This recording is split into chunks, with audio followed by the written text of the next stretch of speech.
Hey, what's up everyone? In this video, we're going to be discussing an altcoin that has massive potential even without reference to its fundamentals by using what's known as the Elliott Wave Theory. And that altcoin is Chainlink. This may really help those that are in need of some technical analysis to help back up your thesis on whether you should be holding Chainlink or not. Just by looking at the technicals alone, I believe that there is sufficient evidence on why I think Chainlink is worth holding going into 2025. Now, the Elliott Wave Theory is an extremely difficult and subjective theory that helps us predict future price action just like any other theory. However, when used correctly, it can be a beauty because it really does work like voodoo magic, and at times when markets are in chaos, just like we are witnessing now, this can be a very, very useful tool.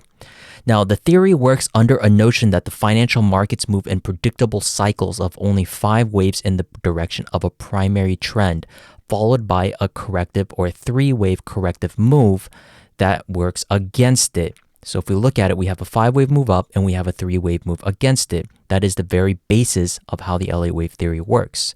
So these patterns are influenced by investor psychology and repeat across different various time frames, allowing traders to predict potential future price movements by analyzing past market behavior.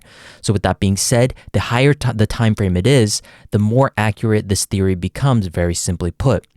And since we are on the daily or one-day time frame, there is a very good chance that Chainlink may continue to the upside. So the reason why I believe Chainlink has a very good potential to continue to aggressive new highs by utilizing the Elliott Wave Theory, we could have what could be a potential completed macro bottom for a wave 2. And within that correction, we have to figure out what kind of corrective pattern it may be that has completed this wave 2. If you look at this, there are different corrective wave patterns. We have zigzags, we have triangles, and we have flats, just like any other math test. These are what you want to memorize if you wish to dive deeper into the theory, but I've done all the hard work for you.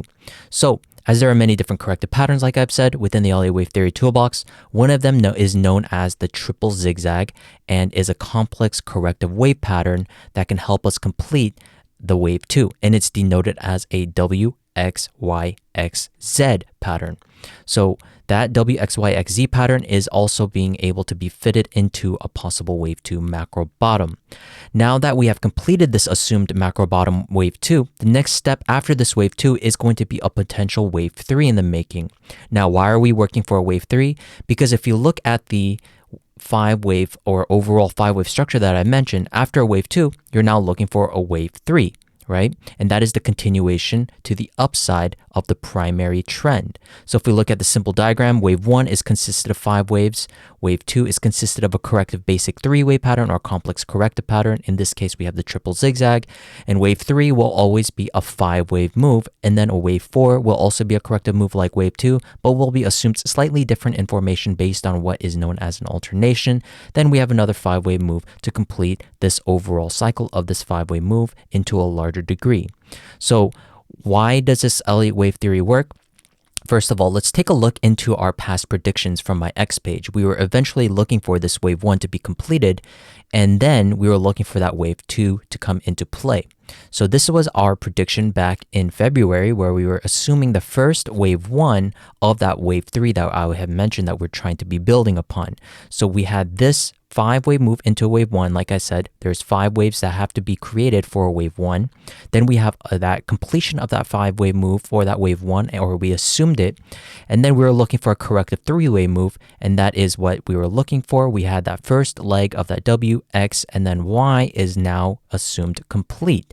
So you can see it does work like voodoo magic. It's not necessarily the best way, but it is something that is used as a repeated cycle against all these time frames that can help us give future price predictions. So if that's the case, what's next? We're looking for a wave 3 of this intermediate degree in orange, and then we're looking for a wave 4 or 5 to help us complete that wave 3 that we were looking for. It's all part of the puzzle. This wave 3 of the primary degree, it's what's known as the primary degree because it's circled in yellow.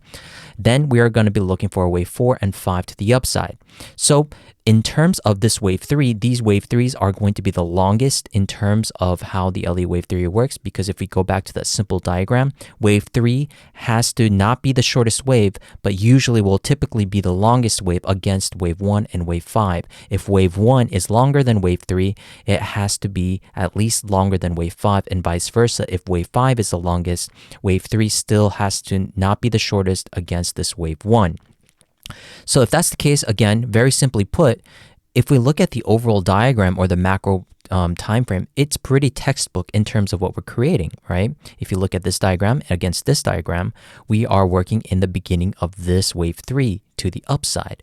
So if we have a 1, 2, 3, 4, 5 created for a wave 1, just like we have for here, we're looking for that corrective wave 2, and I've already done all the hard work for you. We have a triple zigzag possibly being completed here, and that wave 2 now is assumed complete, and we're working for another 5-wave move up. So you're basically at this stage right now, and then we have this completed possibility of a wave 2 being very close to being completed, which is this move here.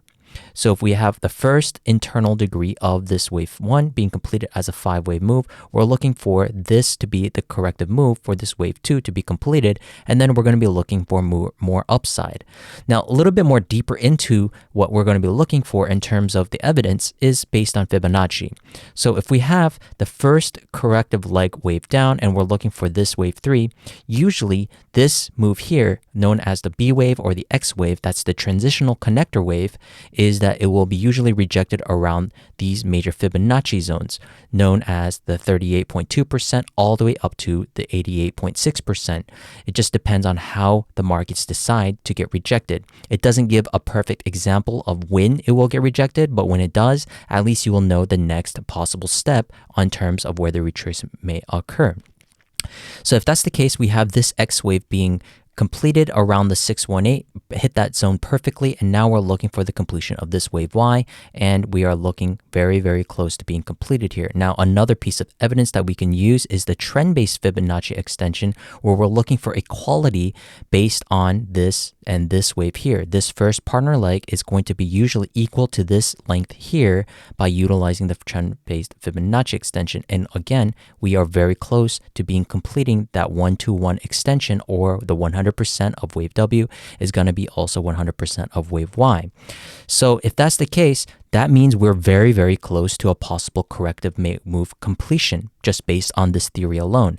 By utilizing some Fibonacci's, it's so simple. We don't really need to use any other indicators. Now, there's other indicators that could help us predict on terms of where these possible potential tops may be, such as wave 3s, where the peak RSI on wave 3 is going to be the highest in terms of the oscillation, and that is exactly what we got. That's why if you go back here, I was expecting this wave 1 to be completing very soon, because we were already looking for a 5th wave move of that wave 1.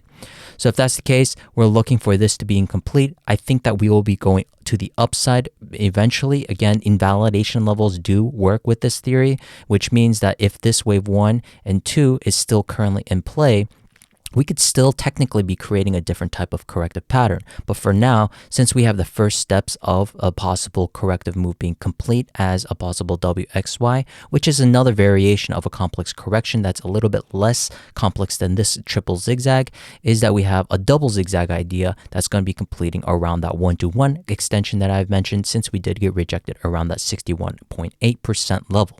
So if we do get a little bit further into these levels here, then you can start assuming that we may be in a different corrective phase. But for now, since we do have a very clean textbook pattern of a 5-wave move up in that first internal wave 1, and then we're working in that primary wave 3, just like I've said, all you have to do is refer back to this diagram and then think that we're still working to the upside, because everything is still working in terms of how this overall structure is being completed of that 5-wave pattern.